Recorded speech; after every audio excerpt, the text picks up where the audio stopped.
Denise POV. Huminga ako na malalim bago ko buksan ang pregnancy test kit na dala-dala ko dito sa banyo. Dalawa ang ginamit ko para sigurado ang maging resulta nito. Nakakuha na ako ng urine sample, kaya naman dinala ko na to sa sink kung saan ko inilatag ang test kit. Mi amor, papasukin mo na ako! Sigaw naman ni Tristan mula sa labas. Hindi ko muna kasi to pinapapasok sa loob. Sandali, sagot ko naman habang naguhugas ako ng kamay. After drying my hands, ay binuksan ko ang pinto where Tristan is waiting impatiently. Bato kayo sa ulong. I told you to wait for me. Tiningnan ko to ng pailalim. Gusto na naman ata ng away ng lalaking to? I waited for you. Sagot ko naman, kaya nabura ang mukhang aburido niya at nakangiti na naman to. Okay, he said excitedly. Kumuha ko ng urine sample at ipinataka agad yon sa test kit. Naghintay kami ng ilang segundo, pero nanlumo ako dahil parehong isang linya lang ang lumabas. Automatic na tumulo ang luha ko out of frustration, pero agad naman ako niyakap ni Tristan. Hey, it's alright mi amor. Pwede pa nating subukan. Please don't cry. Lalong napalakas ang paghugulgol ko sa sinabi ni Tristan. Alam kong umasa din siya na buntis na ako. I'm sorry, love. I'm sorry. Wala kang kasalanan. Sinabi ko naman sa'yo na may iba pang paraan. Let's just wait, okay?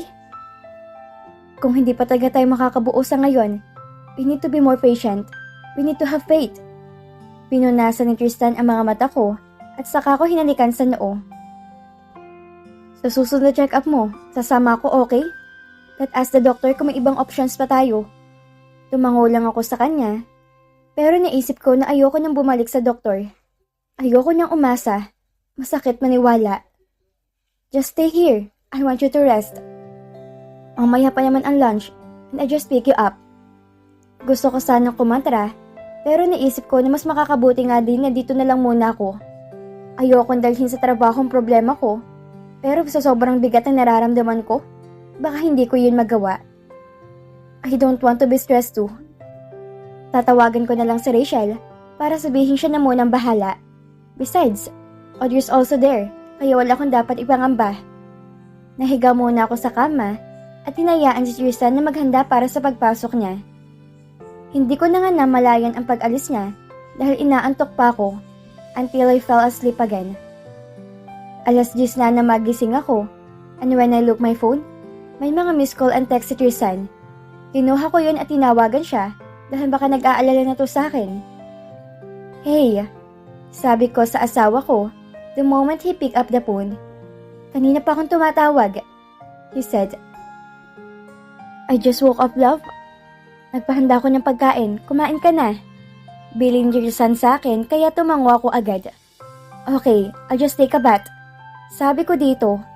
Nagpaalam na ako dahil gusto ko nang maligo. Pakiramdam ko kasi ang lagkit ko na. Pagdating ko sa banyo, ay agad ako nagtanggal ng damit. Napansin ko na may dugo ko sa underwear, kaya lalo ako nalungkot. I have my period. Na-delay lang siguro talaga. Mabilisan ako naligo saka ako nagbihis ng komportableng damit. Pagbaba ko, ay agad naman akong inasikaso ni Manang Sabel. Kumain na po kayo?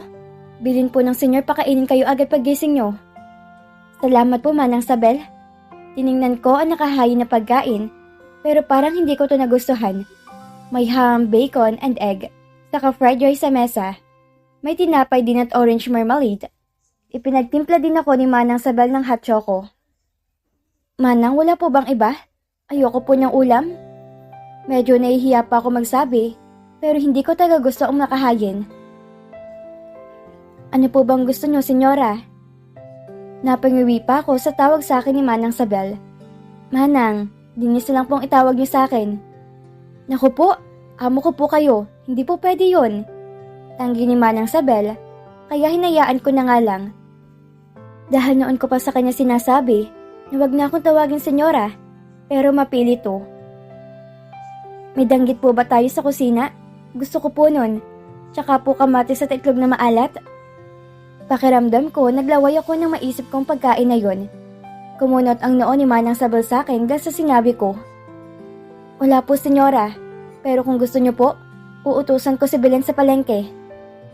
Feeling ko nanginginig ang mga mata ko sa narinig ko. Napatango ako kay Manang Belen dahil hindi ako matatahimik hanggat hindi ako nakakakain ng gusto ko. Lumabas si Manang at agad naman ding bumalik para sabihin maghintay ako at nag-utos na siya sa palengke ng hinahanap ko. Mawalang galang na po, senyora. Naglilihi po ba kayo? Hindi ko naman mapigilang maiyak sa sinabi ni Manang, kaya nag-aalala to at biglang lumapit sa akin. Naku, senyora, bakit po kayo umiiyak? May masakit po ba sa inyo? Umiling ako dito, saka ko pinahira ng luha ko. Nagiging emosyonal yata ako masyado, basta usapang buntis. Wala po, Manang, okay lang po ako. Bakit po kayo umiiyak? Pilit akong umiti dito. Magaan ang loob ko sa kanya at pakiramdam ko nandito lang ang inay sa tabi ko dahil maalaga siya sa aming mag-asawa. Akala ko po kasi buntis na po ako, pero nag-test po ko kanina at negative po yung resulta. Tapos nagkaroon po ko. Ganun ba? Napangiti to sa akin. Bata ka pa naman, huwag ka muna mawalan ng pag-asa. Hinawakan ni Manang Sabel ang kamay ko, kaya naman gumaan ang pakiramdam ko. Pero nagtaka ako kasi hindi binitawan ni Manang ang kamay ko. May problema po ba, Manang? Tanong ko sa kanya. Hinawakan din ito ang leeg ko at tila may pinapakiramdaman doon. Manang, bakit po? Sigurado ko po bang may dalaw ka ngayon?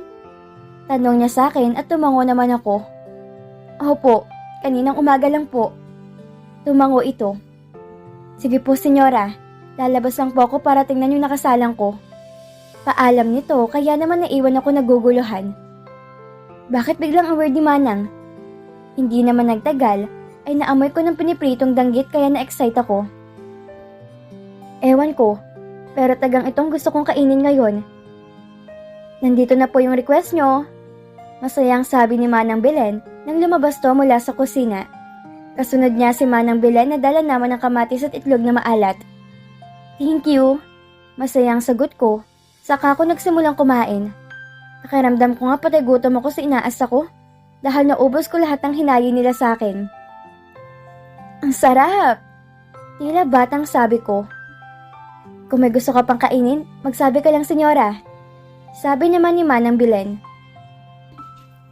Ano nga po palang gusto niyong hapunan? Nagpasabi na po kasi si senyor na gusto niya ng nilagang buto-buto ng baka. Sabi niya Manang Belen, kaya naman nag-isip ako. Okay na din po sa akin yun, Manang? Sigurado ka ba? Tumango naman ako dito, saka ako nagpaalam na aakyat na uli sa kwarto. Nagsipuli muna ako, saka uli ako nahiga sa kama. Pakiramdam ko, inaantok ako sa sobrang kabusugan. Naramdaman ko na may nakayakap sa akin na magising ako. At paglingon ko, ay nakita ko si Tristan. Love, bakit nandito ka? Anong oras na? It's 3 in the afternoon. Tawag ako ng tawag sa'yo pero hindi ka sumasagot. Kaya tinawagan ko na lang si Manang. Sorry love, hindi ko na malayang nakatulog pala ako pagkatapos kong kumain kanina. Nag-aalala ko kasi sabi ni Belen, tulog ka pa daw. I just thought, baka may sakit ka kaya umuwi na ako na maaga. I'm fine love. Yumakap ako sa kanya at sumiksik sa kilikili niya. He really smells good. Kumain ka na ng lunch, mi amor? Anong oras na? Napilitan naman akong bumangon dahil alam ko na hindi naman ako titigilan ni Tristan. Okay, kumain ka na ba? Yes, mi amor. Sa conference room na kami kumain habang inaayos ang lunch para mamaya. Sorry, hindi na kita natulungan. Naghihikab ako sa harap niya, so he chuckled. Kanina ka pa tulog, pero inaantok ka pa rin? Come on, kumain ka na. Tumayo na ako, at saka ako nagpunta sa banyo para umihi. Napansin ko na wala namang bahid ng dugo ang sanitary napkin ko, kaya nagtaka ko. Usually kasi, pag first and second day ko, malakas talagang blood release ko. Nagkibit-balikat na lang ako at saka ako lumabas ng banyo para kumain. Pagbaba namin sa dining, ay agad akong inasikaso ni Manang Sabel. Gusto niyo po ba ng tinolang manok? Yun po kasing niluto ko. Wala na po bang iba? Tanong ko na naman dito, pero imbes na magalit, ay nakita ko munting-ngiti sa labi ni Manang. Mi amor, paborito mo yun, kaya yun ang pinaluto ko kay Manang. Tiningnan ko na masama si Tristan, kaya naman labis ng pagtataka nito. Ayoko nga noon. Gusto ko ng tortang talong. Naamoy ko kanina Manang nagluluto ka nun. Gusto ko nun. Pakiusap ko kay Manang at tila pa ako maiiyak. What? Kontra naman ni Tristan pero inirapan ko lang siya. Bakit ba?